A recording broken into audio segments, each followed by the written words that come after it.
And for some of you guys, ang direction ng buhay nyo ay papataas, paangat, success, no? Progress, no? Kumbaga, you are aiming for progress. Yun talaga yung tinutumbok ng direction mo. Gusto mong umangat, gusto mong umasenso, gusto mong umunlad. And yung iba sa inyo talagang gusto nyong mag-level up ng skills para mag-level up din yung buhay nyo. So, syempre guys, yung buhay nyo, susunod lang yan sa inyo, no?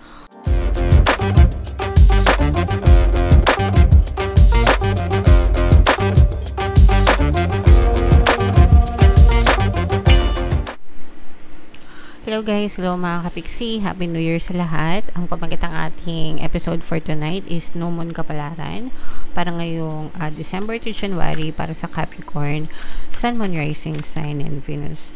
Yung No Moon natin ngayong December guys, dalawa yung No Moon natin ngayong December, no? So, isa yung December 1. Tapos ngayon naman is December 31. And then yung next na No Moon naman natin ay sa January 29. So, ang reading na to guys ay para sa period na yan, mga kapiksi. And ito yung ating moon message para sa inyo. Dito tayo magsimula guys. It's time to release negativity. Full moon in Scorpio, mga kapiksi. Tamang-tama itong mensahe na to guys, especially ngayon, no? Magbababay na tayo sa 2024 mga kapiksi, and i-welcome na natin yung 2025. So, dapat natuto na tayo guys na magbabay sa mga negativity, kasi wala naman na itutulong sa atin yung pagiging negative guys. Kundi nakaka-attract lang din siya ng more negative na sitwasyon sa ating buhay. Okay? So, simula ngayon, sana matuto na kayo na magbabay sa kanigahan and mag-practice kayo ng positivity, guys, kahit na ano pa yung circumstances na na-experience nyo, because kapag ka palagi kayong positive, mga kapiksi, yun din yung mapupush out sa inyong physical reality. Okay? So, bye-bye kanigahan, hello, kapositibohan. Okay? So, dapat ganyan yung motto nyo guys ngayong 2025 mga kapiksi. Attune to the moon guys, emote, it's all better out than in. So, iiyak nyo na lahat ng gusto nyong iiyak, ilabas nyo na lahat ng gusto nyong ilabas mga kapiksi, yung mga negative emotions sa puso nyo, para magbabay na kayo doon, para ma-release nyo na lahat guys, okay? And then maka-move on kayo and magsimula na kayo ng bagong chapter sa buhay nyo ngayong bagong taon. Additional meanings for this card, it's time to move from living fearfully to living joyfully. So, kailangan mag-shift kayo ng energy nyo, mga kapiksi. Parang ano lang yan guys, switch, no? Yung switch ng ilaw, di ba? On-off lang mga kapiksi. Kapag naka-on, positive. Kapag naka-off, negative, di ba? So, kailangan palagi tayo naka-on mga kapiksi, no? And, yeah, ano yan guys, mapapractice nyo din yan, okay? Once upon a time, ako isang ordinaryo lang din, nakagaya nyo na tawag dito, nag-i-spiral din sa mga kanigahan, kadramahan ng buhay, no? Pero as we grow older, nare-realize natin na hindi pala tama yon, kasi nagsasayang lang tayo ng energy. So, gawin nyo rin yung habit, yung pagiging positibo guys, para mabago na yung buhay nyo ngayong 2025. You're right to have your suspicions. Right nga lang yun. It's your right mga kapiksi, but then again, kung ano yung gusto nating ma-experience sa physical reality natin, dapat doon nakafocus yung attention natin guys, okay? Grudges are toxic. Let something go. Yung mga hinanakit sa puso nyo, yung mga grudges, resentment, sama ng loob, anger, hatred, no? Let it all go. Sobrang toxic yan, sobrang nega. Makakasira yan sa buhay nyo, mga kapiksi, hindi yan makatulong. So, let it go, guys. And, yeah. So, yan yung mga messages para sa inyo, guys. Moon messages ngayong December to January. So, comment down below guys if feeling nyo naka-resonate kayo. Pero sobrang ganda ng message na papanahon para matuto kayo magbabay sa mga kanigahan guys. Alright? So, tingnan natin yung ganap sa inyo ngayong new moon season. Shuffle natin to guys. Habang sinashuffle ko to, panoorin nyo muna yung video natin regarding sa ating paano mag-manifest ng abundance video course. Kapiksi, sawa ka na ba sa mga struggles at hirap sa buhay mo? Masipag ka ba at masikap sa buhay ngunit hindi ka pa rin umaasenso? Ilang beses ka na bang nag-attempt mag-negosyo at mag-invest pero palagi ka pa rin nalulugi?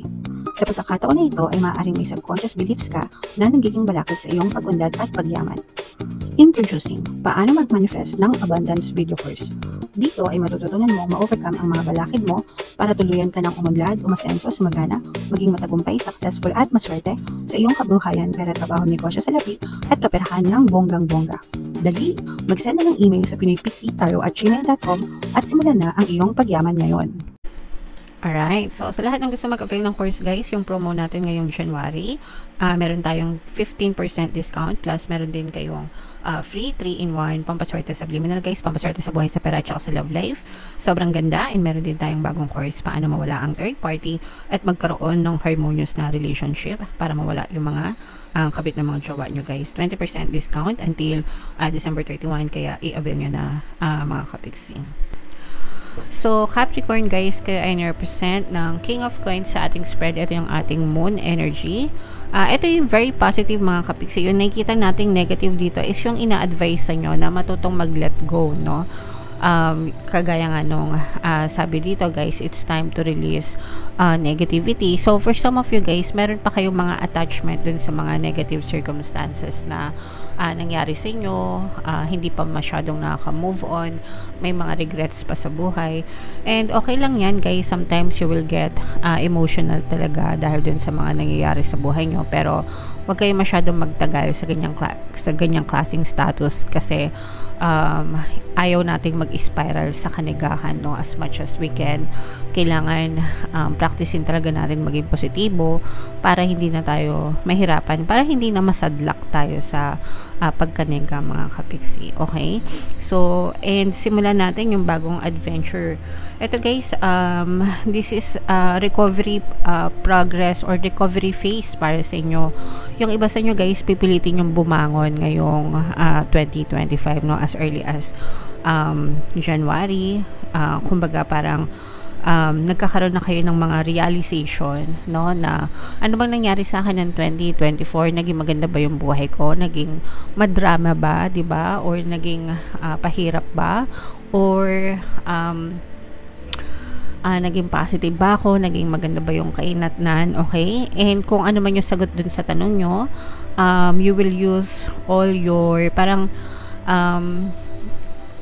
kayo na yung magdidesisyon sa sarili nyo na okay, hindi ako papayag na pumangit yung 2025 ko, okay?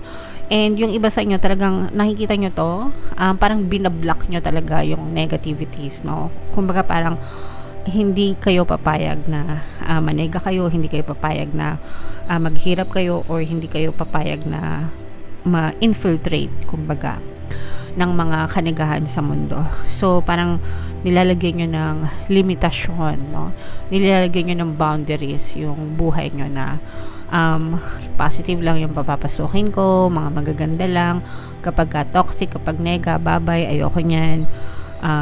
Yeah, so doon kayo unti-unti makakita ng changes or magagandang pagbabago, kasi yung changes naman guys, hindi yan biglaan, it's a gradual process din, no? Depende din nga guys sa energy na pinagtutuunan nyo ng pansin, mga kapiksi. And nakikita natin na this is kasaganaan pagdating sa pera mga kapiksi, no? Yung iba sa inyo, you will collaborate with other people or makikipag-cooperate kayo sa ibang tao para lalo kayong sumagana. So, you will work with other people, mga kapiksi. Ito, applicable to sa, actually parehas, no? Both sa trabaho at saka sa negosyo. Kung kayo ay nagne-negosyo, mga kapiksi, maganda na nakikipag-collaborate kayo sa ibang tao. Let's say, for example, baka may business kayo, nakikipag-collaborate kayo sa mga influencers, ganyan, para ma-promote yung business nyo, or ma-promote yung mga products nyo, ganyan. And kapag ginawa nyo yun, parang magkakaroon kayo ng advantage, mga kapiksi. And kung kayo naman ay nagtatrabaho, guys, no, working with other people, mas mapapagaan yung trabaho nyo, mga kapiksi. Okay? But definitely guys, maganda yung daloy ng pera sa inyo, yung kaperahan. ngayong new moon season. So, i-mind nyo yan guys. Mind abundance of money, abundance of wealth, teamwork, no, cooperation, yan. Tsaka itong sinasabi natin na new beginnings, mga bagong simula, recovery sa inyong kabuhayan. So, i-mind nyo yan guys sa comment section. So, what else mga kapiksi? Tingnan pa natin guys. Merong magbabalik sa inyo.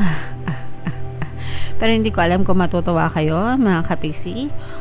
Yung mga dati nyong nakaaway, merong magsasorry actually, no? So, this is a good sign for some of you. Kung meron talaga kayong mga nakaaway, nakatampuhan, and gusto nyo talaga mag-sorry sila sa inyo mga kapiksi.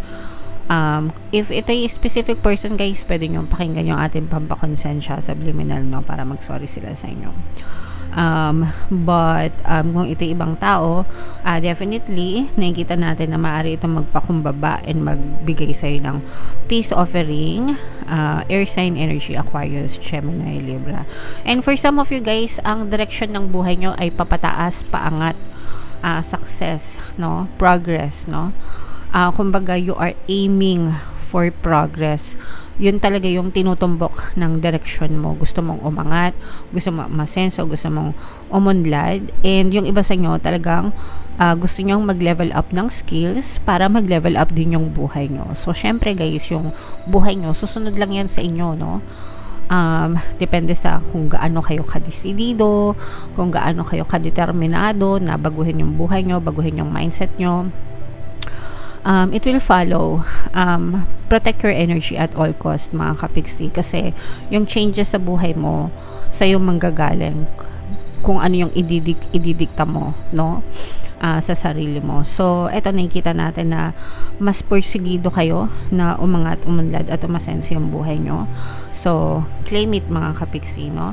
Ito yung mga positive energies natin guys. I-mind nyo na yan sa comment section. Mind tagumpay, mind progress, mind kasaganaan sa pera mga kapiksi, mind pag-unlad ng buhay. So, yan, i-mind nyo sa comment section guys.